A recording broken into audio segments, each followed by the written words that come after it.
leveraged futures is our main core product, but that's further down the line. Basically, this fall, we're eager to get that out. But as a prerequisite to this, we are having to establish a basic token spot market. So still trustless, and it's still it's the same. It's the same product underlying, but it's just without the leverage aspect. So because we have this bi-level token system, where there's FEE tokens, which are used to get a discount on the fees. You can get the, if the FEE token is trading at below the coupon rate that we accept, then you can get a reduction on your fees. So we need to have a spot market for the FEE tokens on the platform, so that when you're trading the futures, you're able to easily acquire the discounted fee.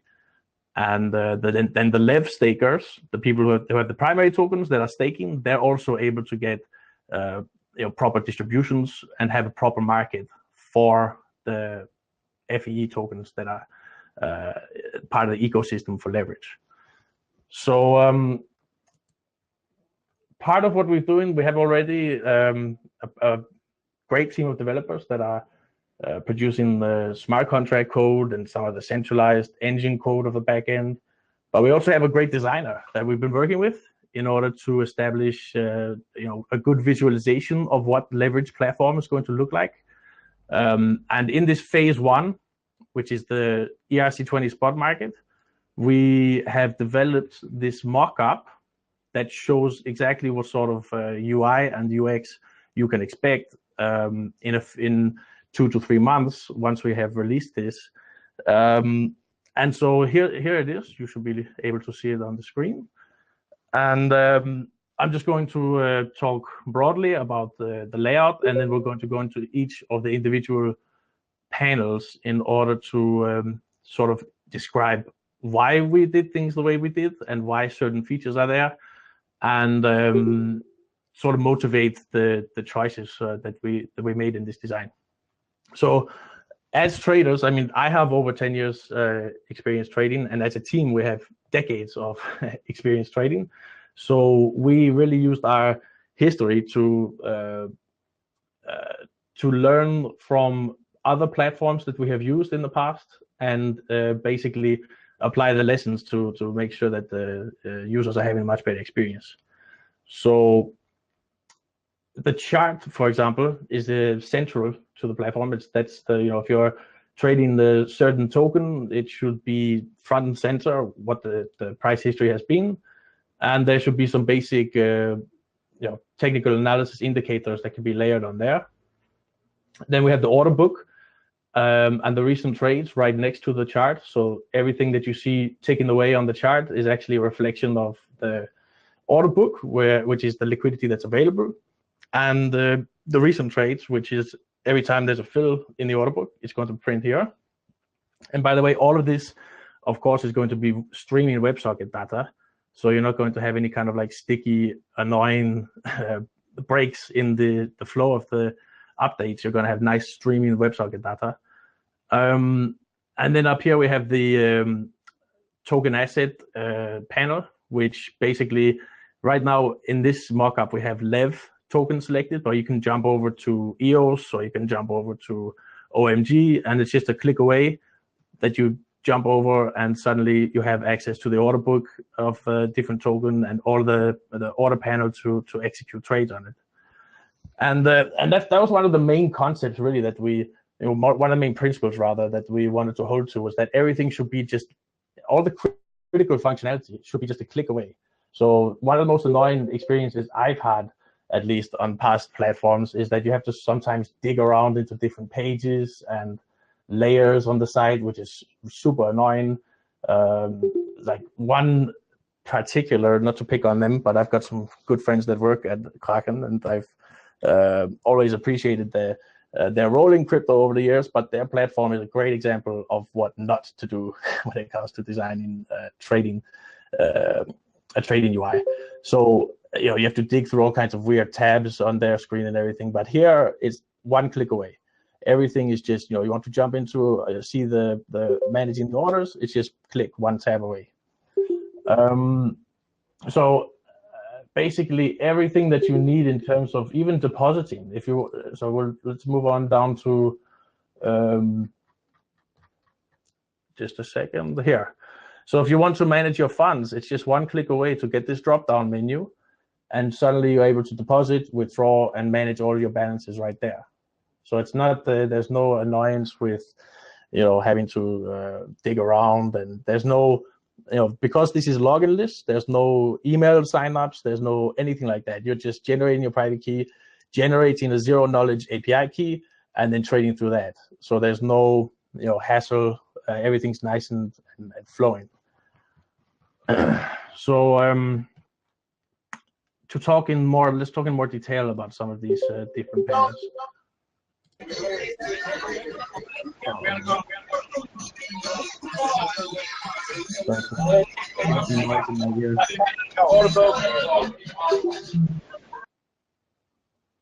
Okay, sorry about that. I had some noise in my ear. Okay, so the chart itself, again, this is just a mock-up. Please don't get caught up in the details. This is just to show how a simple indicator layered over the chart would look. We're not using TradingView charts or any third-party libraries because we need to make sure everything is basically developed on our end properly, and we're not borrowing any strange libraries that might have exploits and everything. So the charting is actually native, which I know a lot of exchanges are using TradingView these days, but we have already in the previous iteration in CoinPit developed a normal charting, a native charting solution. So we're just going to keep building on top of that.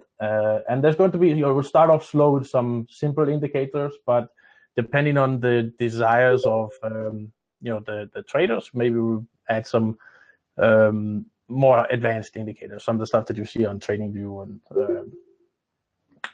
CryptoWatch and such. So as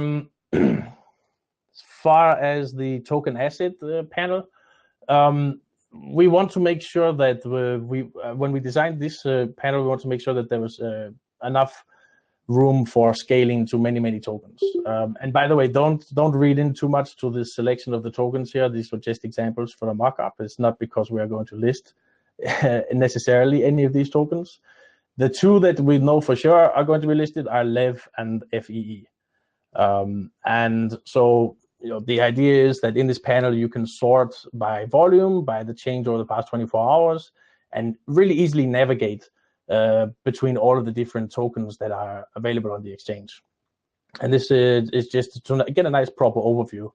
And even if there's tons and tons of these, you can make a favorites list, which then will be saved in your browser. So every time you reload the exchange, you'll be able to simply tab into to see the main tokens that you are trading. Or you can filter just based on text. If if it gets too overwhelming, you can just search there. So Autobook and the recent trades, this is pretty basic, it's pretty standard actually. There's not too much difference in between other spot exchanges. But again, there's going to be completely streaming WebSockets and a nice visualization of the depth, so that you can, and also grouping. This little panel is going to allow you to group the order book, so that if you're making a big order or you're trying to get an idea of what the depth is, you can utilize this tool in order to arrange that.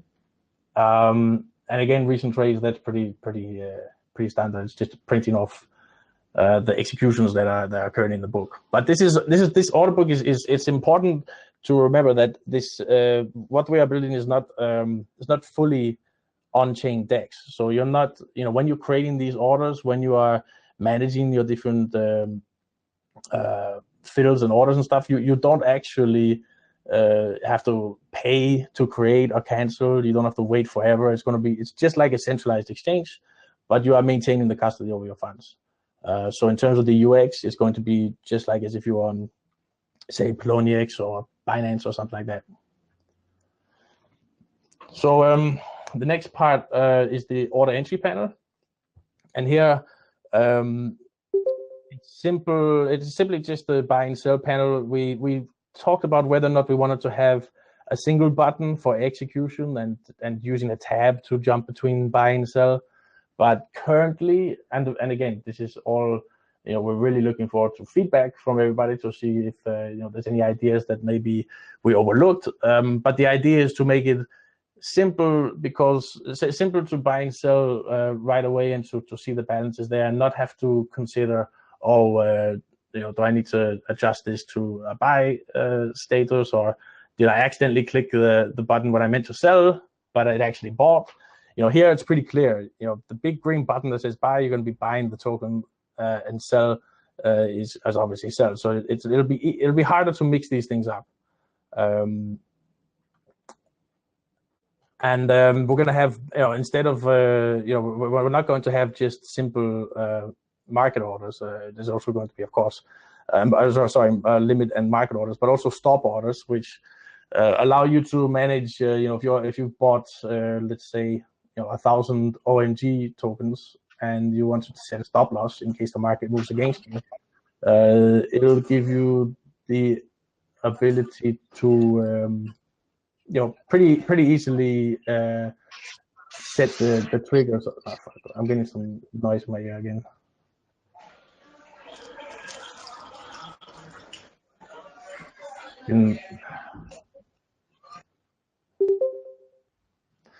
Okay. Lost my train of thought. So for example, Binance just last month introduced stop orders. They didn't have any stop orders before a month ago, which is for an exchange that's done so well, it's funny that they didn't have this kind of functionality. But and down the line, it's going to make sense to put even more more advanced algorithmic order types and such. The next panel to show is this orders panel, which, as you see up here, it's positioned right below the chart. So it all hangs together really nice and well. So as you are executing orders here from the panel, it jumps into the order book, and you can see and manage the orders as they are here. So if you enter a buy, it jumps into this panel, and you can instantly cancel. And you really have complete control over this. The worst part, not to name any specific projects, but the worst part of some of these token decks is that the user experience is really, really poor. There's oftentimes no order book. There's oftentimes not the proper transparency of the prices, and it's real pain in order to try to actually manage the different orders and executions that you have. So you'll be able to, on the fly, cancel, create, manage everything here. And so the way the platform is set is that you have to have a certain token that is selected, and that's what determines the values for all these different panels, right? So if you have Lev selected, you're going to see a Lev chart, a Lev order book, Lev recent trades, and the order panel is going to connect with Lev. And all of this stuff in the order panels by default is going to show you in Lev, but you can always have a broad-based view of your orders and just select all of them, or be able to also filter to a different token. So if you have Lev selected, but you want to do some other management of other tokens, you just press all, and you'll be able to show everything. And you can also filter based on what type of orders they are. So the final, I think, area for that's critical in terms of being available to traders is the balances that are available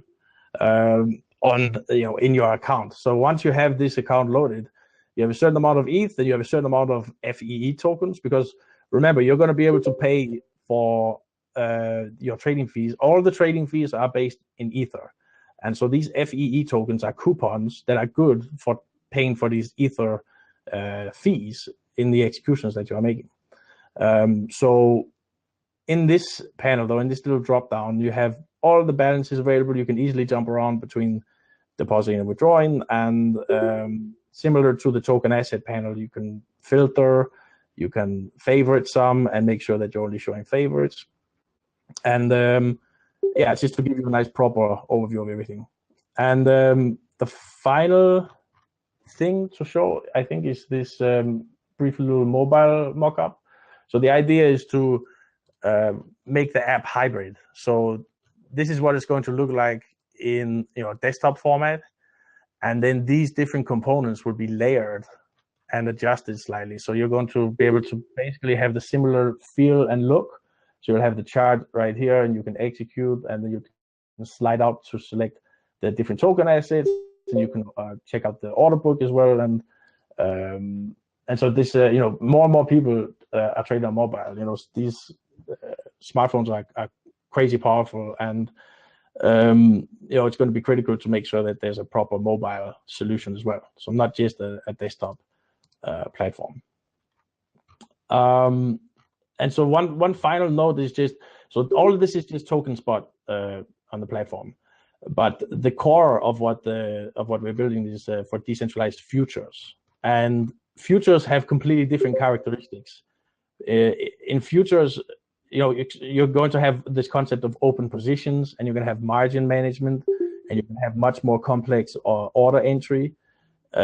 So once we are reaching phase 2, which is to actually produce the futures platform, there's going to be basically a mode that you can set in the platform. So right now this is spot mode, and you can just switch that over to futures mode, and you're going to be able to have a different panel. You're still going to have the chart and the order book and probably like a contract selection panel, but there's going to be it's different enough that it basically has to be a completely different mode in the platform. And just to clarify also, even though we are leverage and there's going to be leverage trading, but in the spot books you're not going to be able to borrow and take positions. So it's not going to be like Poloniex where you do peer-to-peer lending stuff.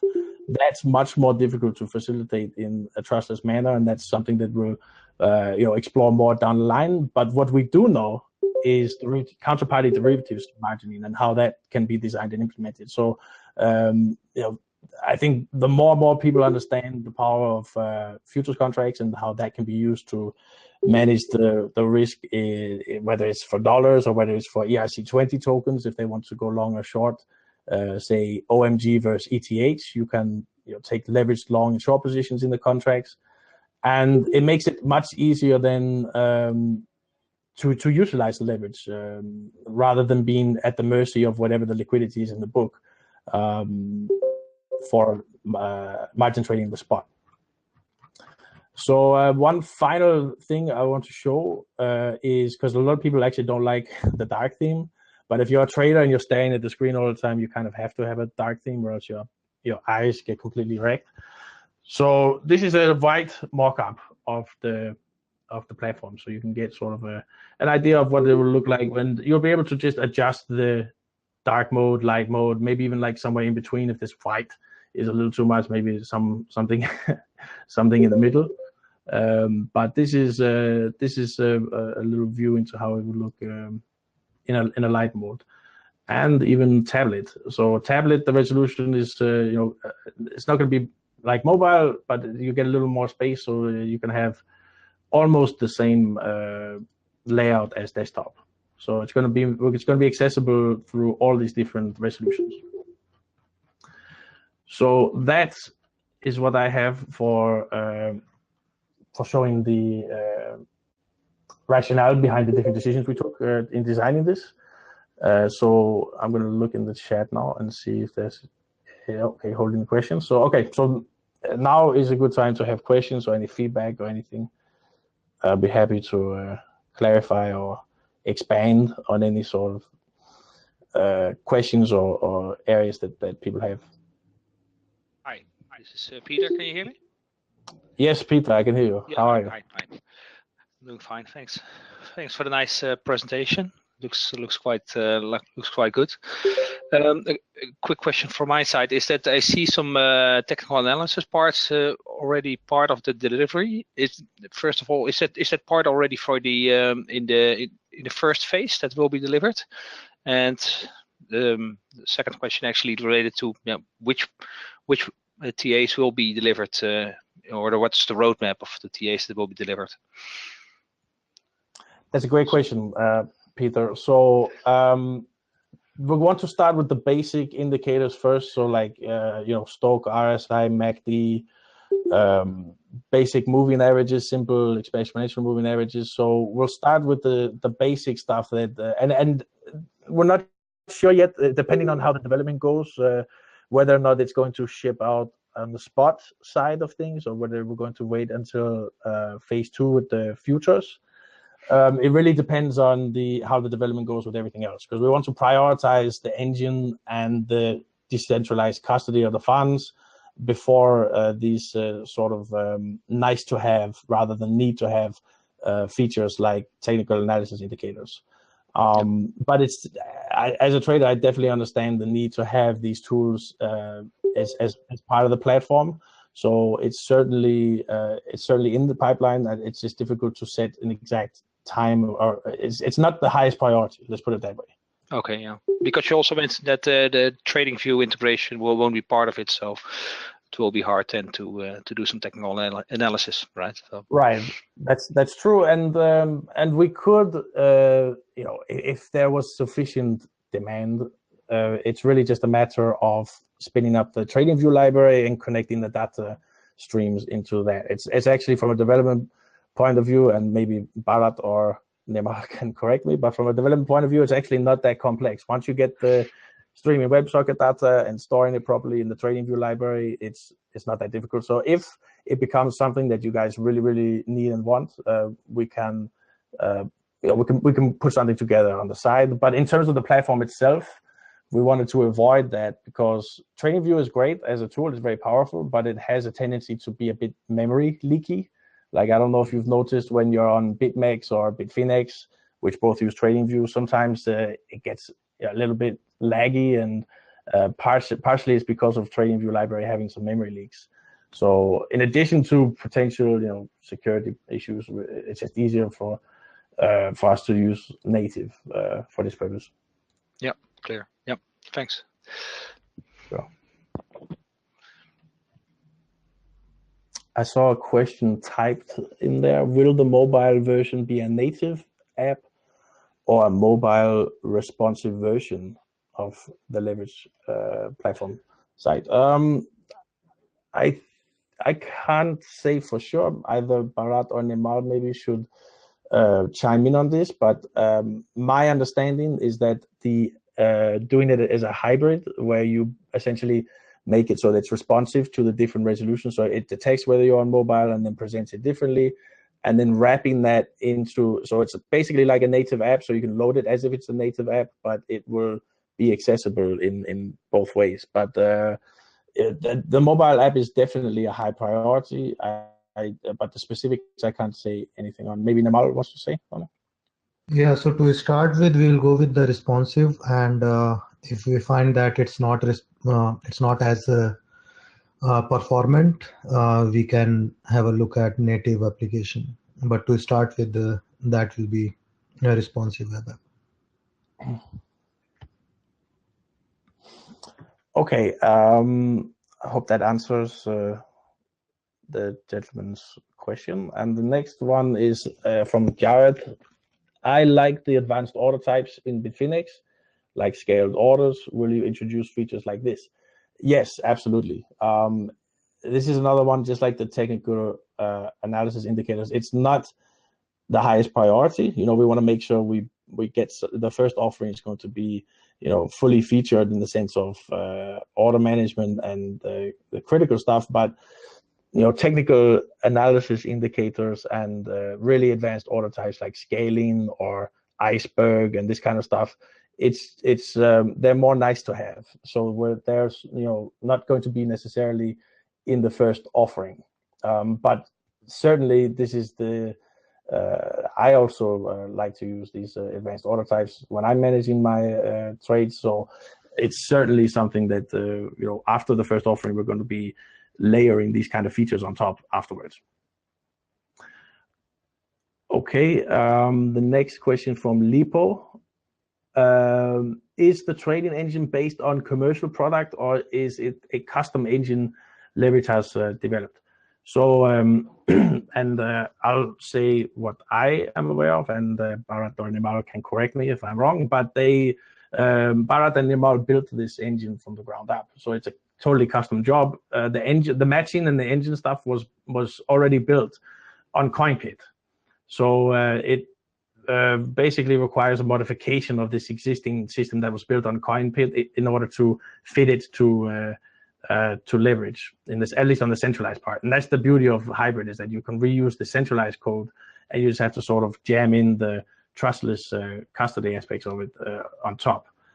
But yeah, so it's not some kind of, it's not a white label, or we're not borrowing a library from some other commercial product. It's a custom engine developed by Bharath and Nimal, who have been working on this. Yeah, go ahead. Right. If I can add to that, the reason we developed a custom engine was because we are able to manage risk without having a exchange user take over the positions.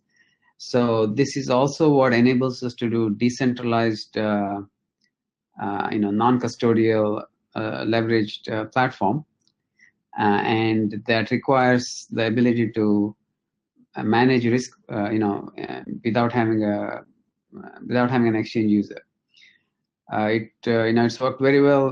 The CoinPit platform has been running for 1.5 years. We've never had a system event where there was a huge system loss, and the system was, if you recall some of the other exchanges, when Bitfinex was down, one of their index components was down, the exchange created a lot of negative balances, and the exchange had to make it good, and so on. So these things cannot be done when everything is through a smart contract and everything is,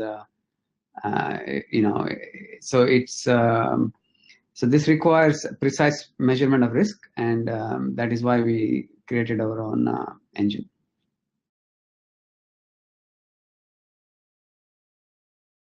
Yeah, and this is also, this gets a bit technical, but some people will appreciate this. That's also why, to expand on what I said before about the margin trading in the spot order book, you can't measure the risk precisely in that. So that's why we can't offer the leverage in that format.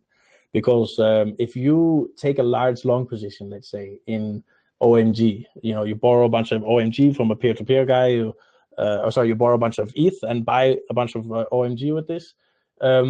If your collateral does not back the position adequately, assume that the order book is completely empty. Then how are you supposed to unravel that position? It's not possible. And we had some great spirited discussions about this a few months ago in the Telegram about how to deal with these system losses, and essentially this is why it's about the futures contracts, because in those you have two counterparties and you can measure it on a granular level. You can perfectly measure this risk and handle all the margining issues without any socialized losses or without the system taking any risks either. Okay, so the next question from Jared again: Will you support the likes of Ledger/Trezor, so hardware wallets, for linking funds for trading? Yes, is the short answer. Ledger, in particular, will be the focus of hardware wallet integration, which basically will allow you to just plug in your hardware wallet and authorize the creation of a zero-knowledge API key that can be used only for trading. And that's something, the zero-knowledge API key, we'll actually have a post coming next week to describe exactly how this works. The idea is that you don't want to have your, and this is not to go on a tangent, but just briefly, you don't want to have your private key sitting out there and available in your browser necessarily. So what we are developing is the ability to generate a zero-knowledge API key that allows you to essentially use the availability of the funds on the platform, but not actually take the funds on the blockchain. So it's a compromise that, a lot of people, they don't like the idea of keeping their keys out in the browser or even in MetaMask. So the zero-knowledge API keys are a bridge to make people feel a bit more comfortable. And also for high-frequency algorithmic traders, they're all API traders. So you have to be able to integrate this also easily. Trezor, it's I think from a development perspective, I think it's a bit more challenging. Maybe Bharath or Neval can say something more about this, but Trezor I think is maybe further down the line. Ledger it's a bit more cooperative in terms of the tech.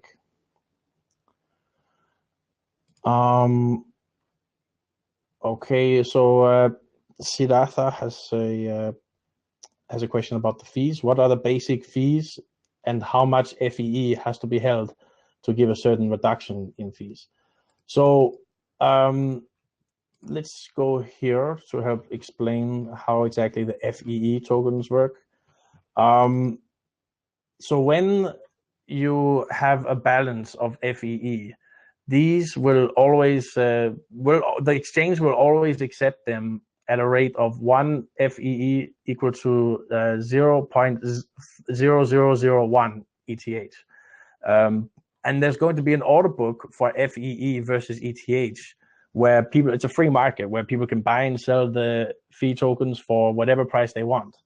And the people who are staking Lev and receiving the fee tokens, they are likely to sell, a lot of them are going to want to sell even below market, below the coupon rate, just to liquidate and get Ether.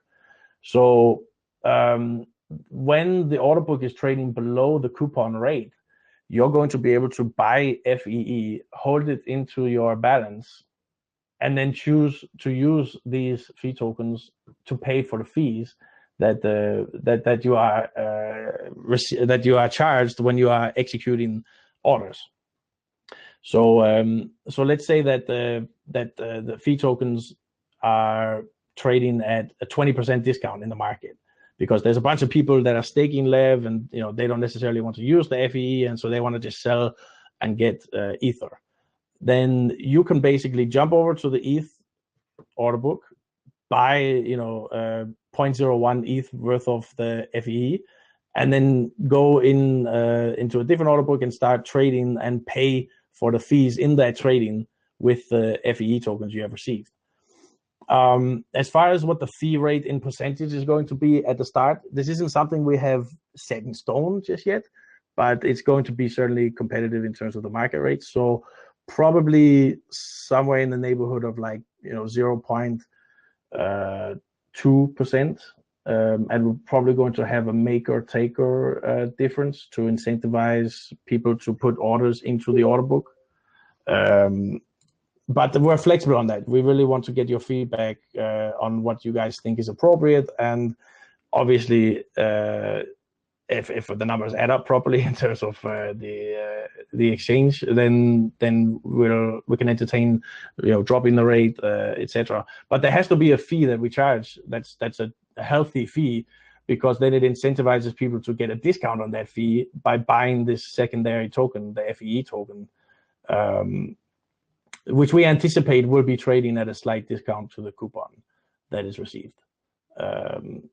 And yeah, so we'll as an exchange always accept 1-to-1 convertibility of the fee tokens to 0.0001 ETH. So as long as you can scoop up those tokens, those coupons, for less than that rate, then you're going to get a discount on the fees. As long as you have to have them in the balance with your account, of course. And so it'll just deduct out of that automatically when you elect to do so. Can you tell us a bit? The next question is, can you tell us a bit more about the progress you have made regarding relationships with liquidity providers? Lots of DEXs are launching, and derivatives instruments will be a unique offering, but it seems getting liquidity to attract users is a big challenge. That's a great question, and it's true. Liquidity is the lifeblood of exchanges. I mean, altcoin exchanges are a dime a dozen. You see them everywhere. And most of the time, they have empty books, and it's really sad and pathetic to see these empty, dry books, and nobody wants to trade where there's no activity in the order book. If you can't take liquidity, it's pointless. Like, why would you go to a nightclub that doesn't have patrons that are partying there and dancing? You want to have something going on, and that's why when we set out to do this project with Leverj and pivot over to Ethereum, one of the lessons we wanted to learn from the CoinPit platform was that we really wanted to have proper relationships in place with liquidity providers and ensure that that there was sufficient order depth, order book depth, so that people can have counterparties to trade with. It's especially important in derivatives when you are on leverage and every tick is pressing against your P&L, and you want to make sure that that there's sufficient liquidity for that. Because if you're in an illiquid market and you buy and it drops 20% just because there's just not a lot of activity, that's not such a great experience.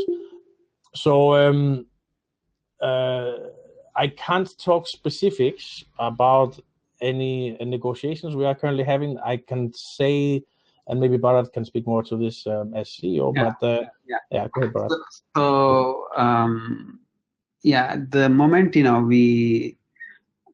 we put out the white paper, we actually started getting interest from liquidity providers, and that was pretty surprising. It was a pleasant surprise, and while we are still talking, and the actual terms cannot be determined to any degree of precision until the exchange has some sort of beta that they can test and so on. But we have interest from 3 major entities, and if nothing else, we can of course provide liquidity on our own at this point. But that we really want to. We are very close to coming to a state where we can make we can at least have a higher level understanding between liquidity provider and us. And once that closes, we will of course we will announce it. At this point, all we have to say is all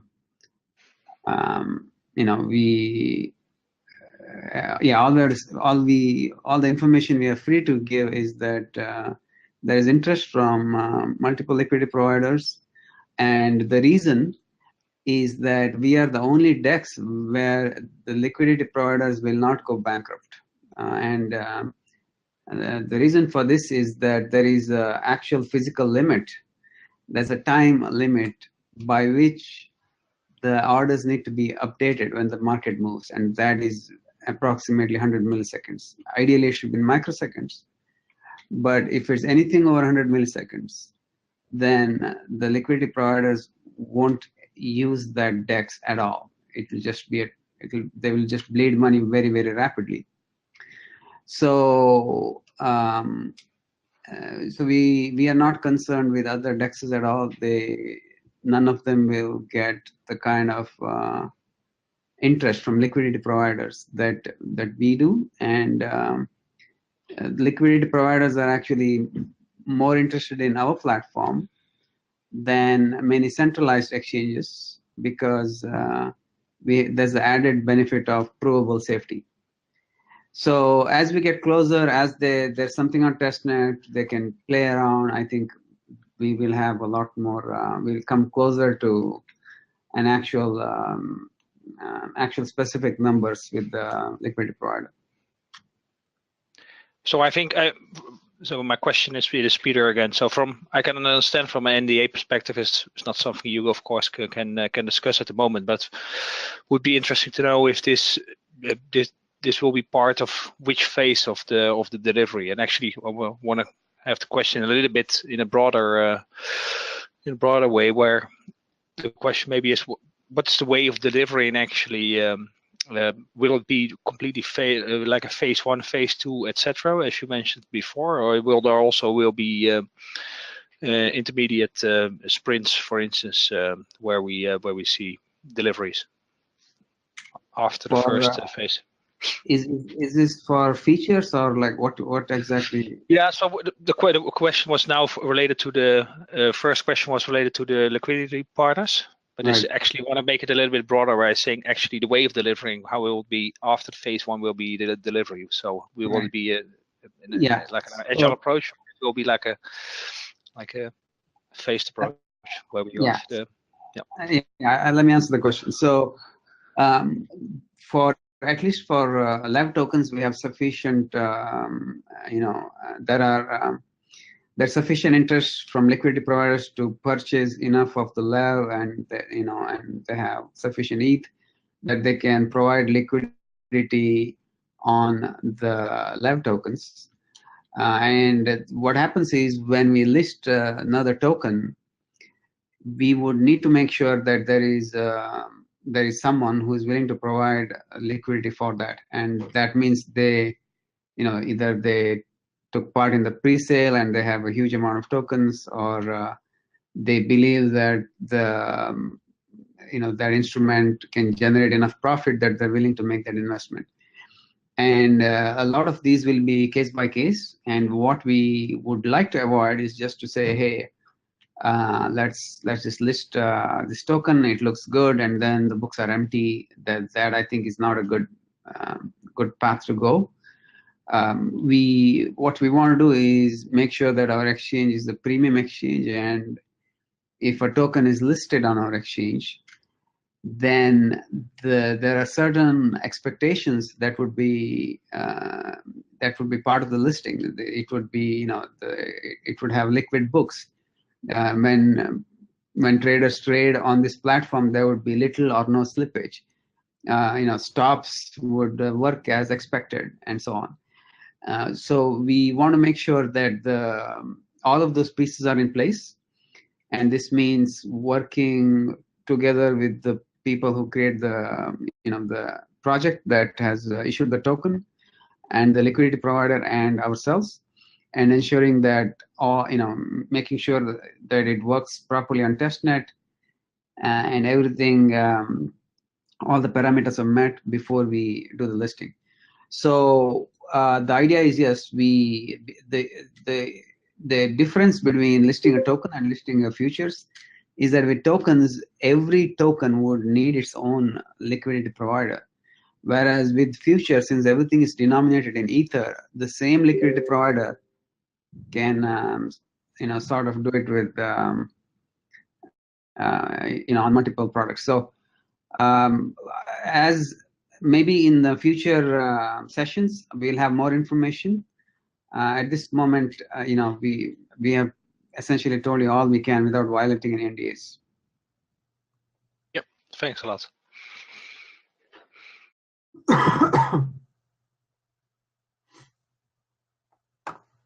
Okay, so I think the final question seems to be from Dex Guy.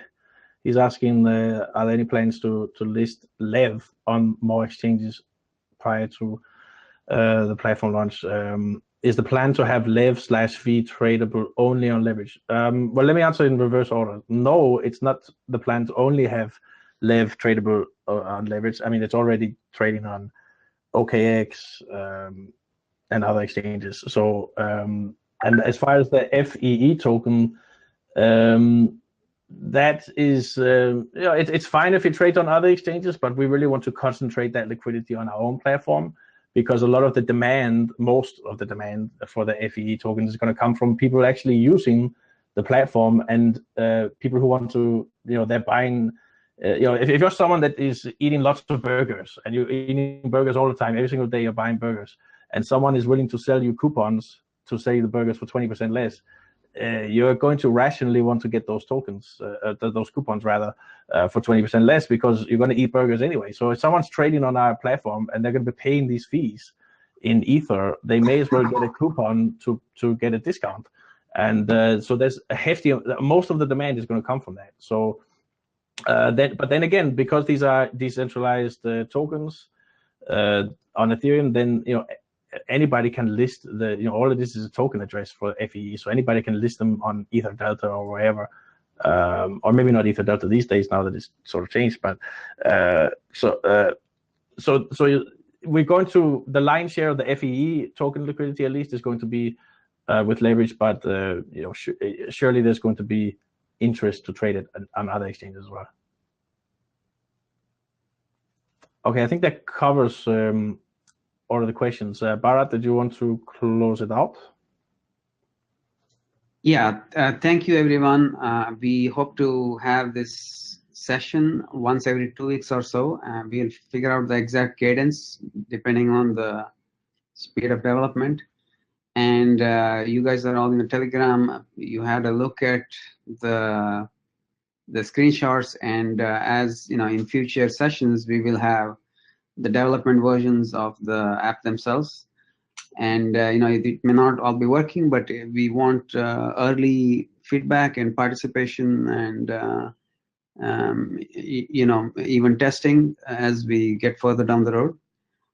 Please think about this. Feel free to send us suggestions through our Telegram channel or you know, or our email. And you know, I'm very happy to have all of you participate and making, you know, Leverj excellent platform for all of us.